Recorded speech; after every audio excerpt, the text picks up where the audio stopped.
হরে কৃষ্ণ।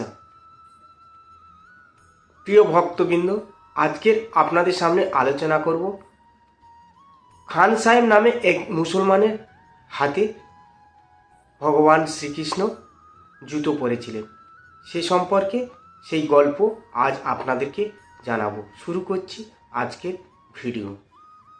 এক পান দোকানে প্রতিদিন পান খেতে আসতেন খান সাহেব। একদিন তার নজরে পড়ে দোকানের একটি ছবির দিকে, একটি বাচ্চা ছেলের ছবি। ছবিটি দেখে খান সাহেব বললেন, বাচ্চাটি খুব সুন্দর লাগছে।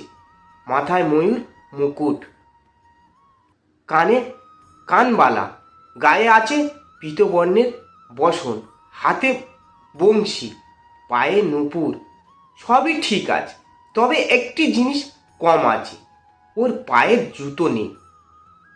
সেই শক্ত মাটি, পাথর ছিটানো রাস্তা, ওর পায়ে চোট লাগবে, জুতো পরানোর প্রয়োজন ছিল। পান দোকানদার মজার ছলে বললেন, তাহলে আপনি বানিয়ে নিয়ে আসুন জুতো। দোকানদারের এই কথাটি খুব মনে লাগলো খান সাহেবের। পরের দিন জুতো বানিয়ে খান সাহেব দোকানে এলেন আর দোকানদারকে বললেন, কই ডাকুন তাকে, আমি নিজে হাতে তার পায়ে জুতো পরিয়ে দেব। দোকানদার বললেন, ও তো এখানে থাকে না। খান সাহেব বললেন, তাহলে কোথায় থাকে? দোকানদার বললেন, সে তো ব্রজধাম শ্রী বৃন্দাবনে থাকে। খান সাহেব বললেন, তাহলে ওর নাম ঠিকানা বলুন, আমি বৃন্দাবনেই যাব। দোকানদার বললেন, বৃন্দাবনের যে কোনো ব্যক্তিকে বললেই দেখিয়ে দেবে, ওর নাম শ্যাম। খান সাহেব মন খারাপ করে চলে এলেন পাদুকা হাতে নিয়ে। বৃন্দাবনের পথে চলছেন আর বলছেন, কোথায় গেলে আমি শ্যামকে পাবো, কোথায় আছে আমার শ্যাম।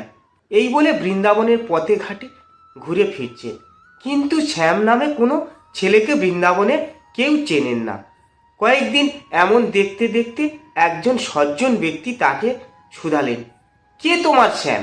কেমন দেখতে সে? তার চেহারার বর্ণনা দাও। খান সাহেব বললেন, খুব সুন্দর বদন, শ্যাম বরণ গায়ের রং, মাথায় ঘন কালো মেঘের মতো কোঁকড়ানো চুল, মাথায় ময়ূর মুকুট, কাজল কালো নয়ন, হাত খুব সুন্দর আদুরে, পায়ে আছে ঝুমুর ঝুমুর নূপুর, নজর খুব আকর্ষণীয়, হাসি তার এমন যেন সবার হৃদয় জুড়ে জায়গা করে নেয়। সজ্জন ব্যক্তি বুঝতে পারলেন খান সাহেব কার কথা বলছেন। তখন তিনি বললেন, আপনি যাকে খুঁজছেন বৃন্দাবনে শ্যাম নামে কেউ চেনেন না। সে তো বঙ্কু বিহারী, কেউ তাকে কৃষ্ণ মুরারি বলে ডাকে, কেউ বা সাবরিয়া, কেউ গোবর্ধনধারী বলে থাকে। ওর হাজার নাম আছে, কত ধাম জগতে। সজ্জন ব্যক্তির কথা শুনে খান সাহেব ওর ঠিকানা নিয়ে গেলেন বাঁকে বিহারী মন্দিরে। মন্দিরের গেটে পূজারী দারোয়ান।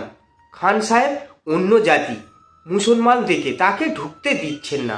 খান সাহেব অনেক কাকুতি মিনতি করছেন পূজারীর কাছে, তাকে কিছুতেই ঢুকতে দিচ্ছেন না।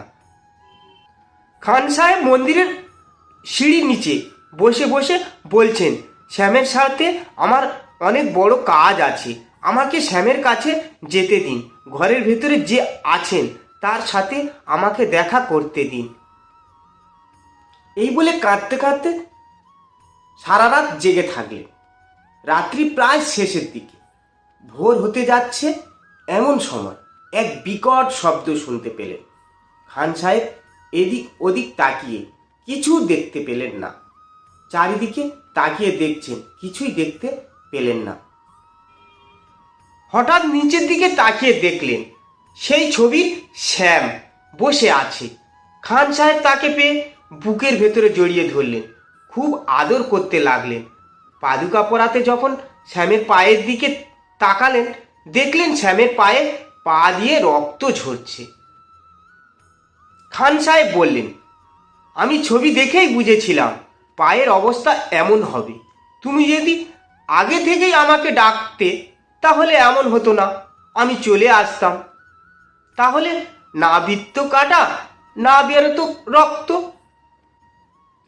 তারপর শ্যাম খান সাহেবের হাত ধরে নিয়ে গেলেন মন্দিরের ভেতরে নিয়ে গিয়ে তার বাঁকে বিহারী মূর্তির দিকে দেখিয়ে বললেন, তোমাকে যদি আগের মন্দিরের ভিতরে ঢুকতে দিতাম তাহলে তুমি কি আমার এই রূপে দেখতে পেতে, চিনতে পারতে আমাকে? তোমার মনে কি এই রূপ রেখেছিলে আমার জন্য? পারতে চিনতে আমাকে? না পারতে না, তাই তো ছবিতে যে রূপ আমাকে দেখেছো আমি সেই রূপে ধরা দিয়েছি তোমার কাছে। গোকুল থেকে পায়ে হেঁটে এসেছি তোমার জন্য ব্রজধাম। ভগবানকে আমরা মন থেকে যে রূপে দেখতে চাই ভগবান সেই রূপে ধরা দেন।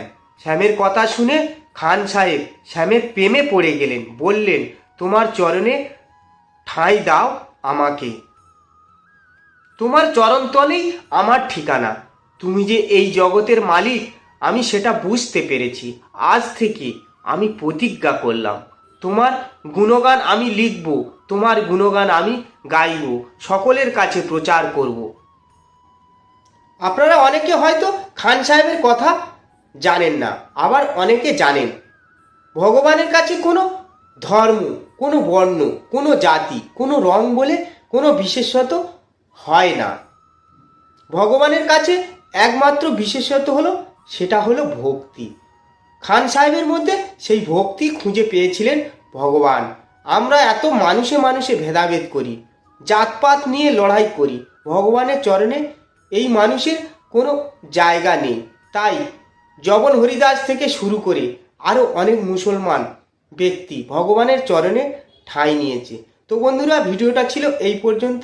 যদি ভিডিওটা ভালো লাগে শেয়ার করবেন, লাইক করবেন, কমেন্ট করবেন এবং আপনাদের কেমন লেগেছে সেই বিষয়ে মতামত জানাবেন। হরে কৃষ্ণ, রাধে রাধে। হরে কৃষ্ণ কৃষ্ণ কৃষ্ণ হরে হরে, হরে রাম রাম রাম হরে হরে। হরি বল হরি।